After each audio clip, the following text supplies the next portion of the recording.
Satan's little side piece here, and we got the job numbers for March. And I know I'm going to have a lot of liberal colleagues who are you're going to have a beef with me on this one. But if it's good, it's fucking good, regardless of who's president, right? That is my perspective, because at the end of the day, people need work. But this comes with a lot of fucking caveats. I'm not going to get into those. So as you know, you've all seen the headlines. We overperformed on job opportunities for March. 228,000, I think This ultimately is good news. Now, for perspective, it's important to remember, though, that 228,000 jobs does not mean 228,000 people went back to work. So there's part of me kind of sus about maybe he manipulated some things to make that number look good, potentially. But until I see evidence of that, this is a win. But I also want to get into the nitty gritty of this. Perspective is key. And that's why we're going to go to the government's Bureau of Labor Statistics to get a real nice, we're going to zoom in on these numbers. And remember, this is being run by the Trump administration now, so I don't want to hear people saying it's fake news, because it is all underneath the Trump administration's watchful eye. Let's dig into it. First of all, these jobs that we're looking at the increased numbers for were in healthcare, social services, retail, and warehousing.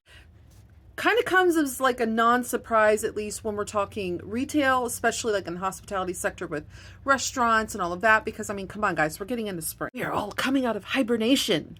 Now, you may have noticed in the previous headline that I showed, it was talking about how the unemployment rate went up to 4.2% from 3.9%.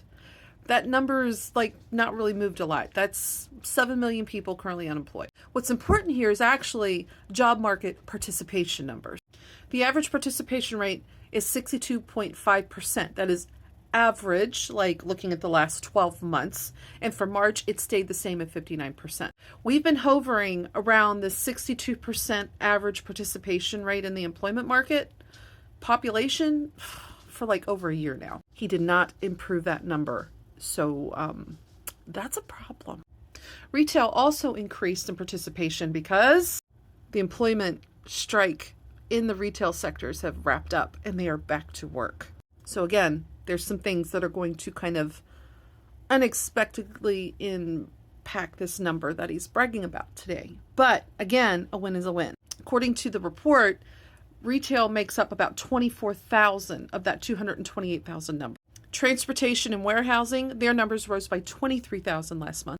This was particularly interesting because it was double what is normal. Normally that's only I think 12,000. But considering that we have the trade war, the tariffs thing going on, yes, we're going to expect to see some layoffs, maybe in manufacturing, but I'm not surprised to see transportation and warehousing have increases. This is a pretty logical thing to happen because domestically, businesses are trying to find domestic suppliers. So we're going to see a lot more business for that here in the U.S. as they try to, reroute who they're doing business with on their supply chains. This number, of course, could extremely fucking whiplash in the next 48 hours to a week, 2 weeks, a minute, a second. Because as we know, Trump is not consistent with his application of tariff. He's either just rolling them back because he immediately makes a deal to increase or reduce the deficit in trade capping. Trump does not have an established consistent behavior with tariffs other than just making threats with them. He's not really ever just completely stayed on the course and followed through with them 100%. He's just trying to negotiate these trigger limits to be higher. That way we get to enjoy a longer period, a higher amount cap of buying these products that we want to import without paying tariff. So this number, again, this could be really artificially inflated, depending on what he does with the tariff. And before you come at me saying, well, he was consistent with the steel tariffs, even Biden kept the steel tariffs, Trump was continuing the steel tariffs from Clinton, from Bush, from Obama, from freaking Lyndon B. Johnson. We've always had steel tariffs of some type.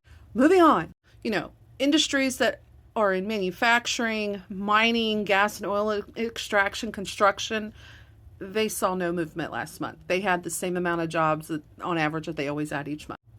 Federal jobs decreased by 4,000 thanks to Doge last month. February was 11,000 jobs lost. February had underperformed what was planned on. I think they only added 150 some odd thousand jobs instead of like the average of 160 and 170,000. But we were still kind of in the deep freeze of winter in February. Now I want to talk about another devil in the details of this 228,000 job number.